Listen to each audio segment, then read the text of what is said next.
Kita tidak bisa memisahkan namanya gelap dengan terang. Kita harus menjalani saat ketemu gelap harus bagaimana, ketemu terang bagaimana. Kita siapkan dulu diri kita. Jangan cuma pengennya terang terus, janganlah. Kapan kita mendapatkan keilmuan?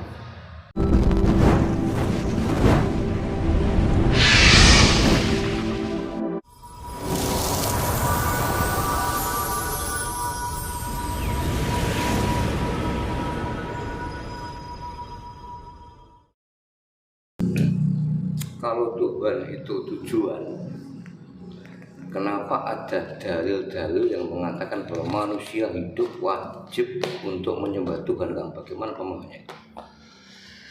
Lah iya, kan sudah saya sampaikan toh, wajib untuk menyembah Tuhan. Menyembah Tuhan.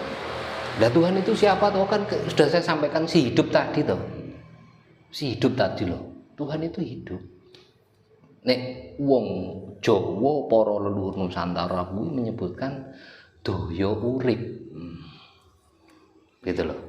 Nah kalau ada yang ngapunten ya, itu kan bahasa klaim toh sebenarnya. Bahasa klaim. Ya seperti sudah saya sampaikan awal-awal tadi pembicaraan, kita kena propaganda tadi loh. Tanpa paripurna tadi loh, karena memang nggak paripurna, akhirnya ya bahasa itu sangat mudah disampaikan. Kalau sudah paripurna ya nggak mungkin lah bahasa itu disampaikan. Gitu loh Mas Indra.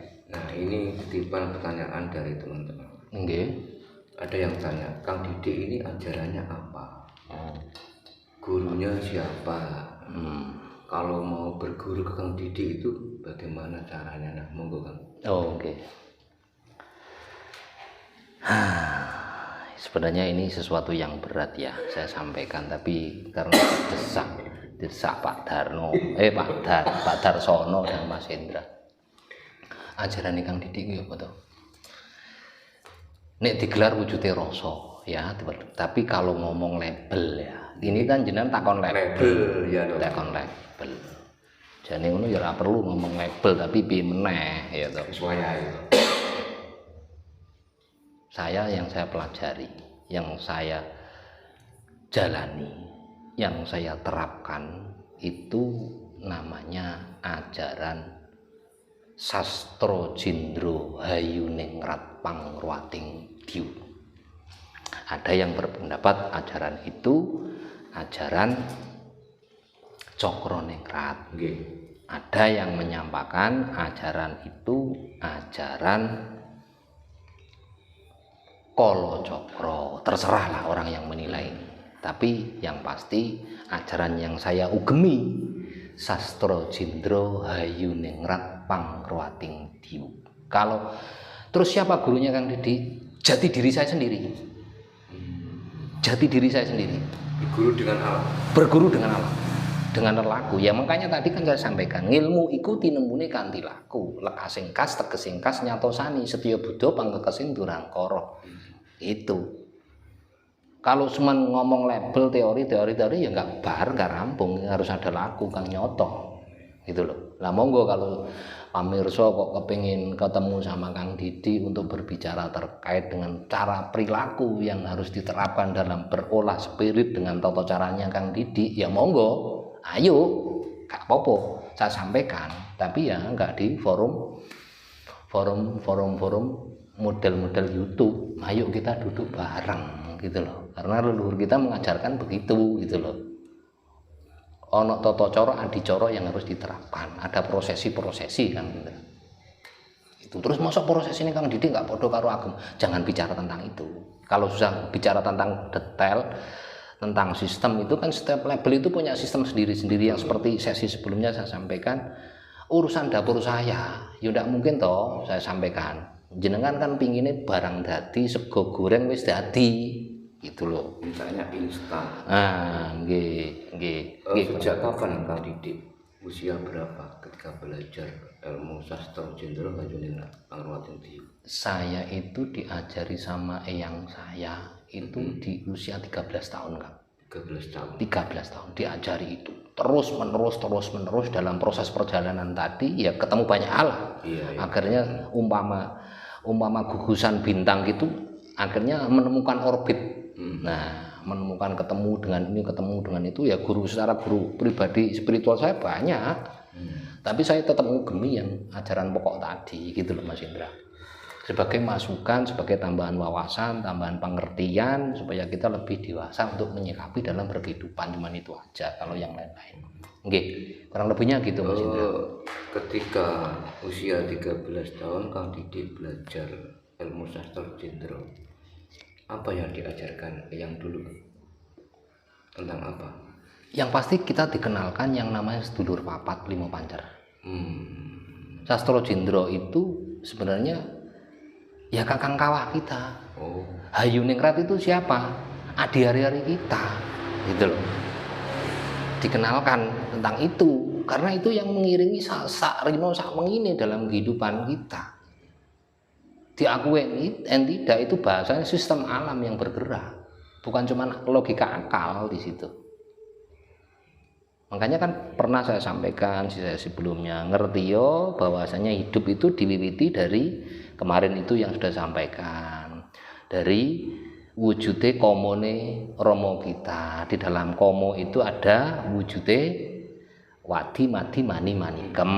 Terus kemudian di saat kita mau mijil diwiwiti namanya kakang kawah atau ketuban. Kemudian setelah kita lahir diderei yang namanya plasinta kita namanya adi hari-hari. Ya ini yang punya ketugasan, ini sebenarnya yang menjadi utusan gitu loh. Itu Mas. Tadi Kang Didi kan bercerita bahwa belajar ilmu sastra Jendro itu kan ilmu sedulur papat gitu. Jadi inggih, bagaimana kita diajari untuk bertemu sedulur papat? Inggih. Ketika pertama kali Kang Didi bertemu dengan sedulur papat yang ada di dalam diri Kang Didi itu, apa yang Kang Didi rasakan? Pertanyaan yang menohok ini. Harusnya kita nggak sampaikan di forum, tapi bis ngalah den. Ya yang kita rasakan kedamaian, kebahagiaan. Puncak dari itu semuanya kan bahagia toh. Kita apapun yang kita mau lakukan itu kan pinginnya itu kan bahagia. Ketemu itu ya bahagia gitu loh, bahagia. Tapi apakah cukup kita kendek berhenti di bahagia? Enggak, karena kehidupan ini kan harus berjalan gitu loh. Namanya bahagia itu nggak bisa terus concern di bahagia terus, enggak. Hidup itu masih berjalan gitu loh. Makanya ada bahagia, ada kesedihan, itu suatu hal, satu kompleks bentuk kehidupan gitu loh. Ya tetap berjalan, tapi bagaimana kita memanage dengan paripurnanya tadi bisa merawat itu bahagia itu dalam segala kondisi gitu loh Mas. Merawat kebahagiaan dalam semua kondisi gitu loh. Kalau kita terus pengen bahagia cukup senang terus ya tidak mungkin lah, hidup itu tidak begitu. Ada siang ada malam. Tapi bagaimana di saat kita malam menyikapi malam dengan kegelapan kita itu, kita tetap merasa terang. Nah gitu loh. Di saat kita terang juga enggak kondang-kondangan, enggak bahasane wong Jawa leluhur kita enggak asu gede menang kerai nang di gitu loh. Di saat kita terang kita itu enggak terus ngulapi gitu kan, enggak sampai membuat orang silau. Tapi di saat kita kegelapan kita enggak merasa gelap gulita. Itu Mas Indra, itu ajaran leluhur saya yang disampaikan ke saya. Jadi bisa meminit, bahasanya meminit itu sendiri. Nah ini Kang, jika ada teman-teman yang mau belajar ke Kang Didi, yang harus disiapkan apa? Siapkan niatnya dulu. Niat harus benar dulu. Niat kita harus bertanya dengan niatnya kita tata dulu, kita siapkan niat yang benar-benar. Kita siap untuk menjalani kehidupan dengan bahasa natur tadi. Kita tidak bisa memisahkan namanya gelap dengan terang. Kita harus menjalani saat ketemu gelap harus bagaimana, ketemu terang bagaimana. Kita siapkan dulu diri kita. Jangan cuma pengennya terang terus, janganlah. Kapan kita mendapatkan keilmuan, kefahaman, hikmah? Kalau kita senantiasa begini terus gitu, nggak bakal ketemu Mas Indra. Gitu loh. Adanya susah, adanya seneng, adanya bahagia, adanya kesedihan, itu satu bentuk kehidupan. Tapi bagaimana kita memanage itu loh. Ini sebenarnya yang namanya paripurna. Orang sekarang kan nggak gitu. Gitu loh. Nggak paripurna. Akhirnya apa? Di saat kita menemukan kesedihan, kita nggak bisa merawat kebahagiaan kita. Akhirnya kemarahan emosional kita yang kita kedepankan. Di saat kita itu terang karena kebanggaan kita, bahagia kita, senang kita, akhirnya kita gung adiguno, melihat segala sesuatu dengan kacamata kita sendiri, tidak melihat dari sisi rasa tadi. Gitu loh Mas Indra. Itu yang terjadi di bangsa ini sebenarnya. Dan di ajaran sekarang ini. Itu yang terjadi. Orang diajari ini yang semuanya hanya angin surga. Padahal kehidupan itu tidak bisa lepas dari dua hal tadi. Ada senang pasti ada susah. Ada siang pasti ada malam, gitu kan? Ada kaya pasti ada miskin, gitu loh. Dan itu dalam kondisi kita siap dengan segala kondisi tadi loh. Itu yang harus kita niatkan dulu, dia siapkan dulu. Siap kayak gitu, monggo kita duduk bareng. Tanpa itu ya percuma lah. Kita ngomong akhirnya menjadi ajaran yang angin surga lagi, kedabus gitu loh.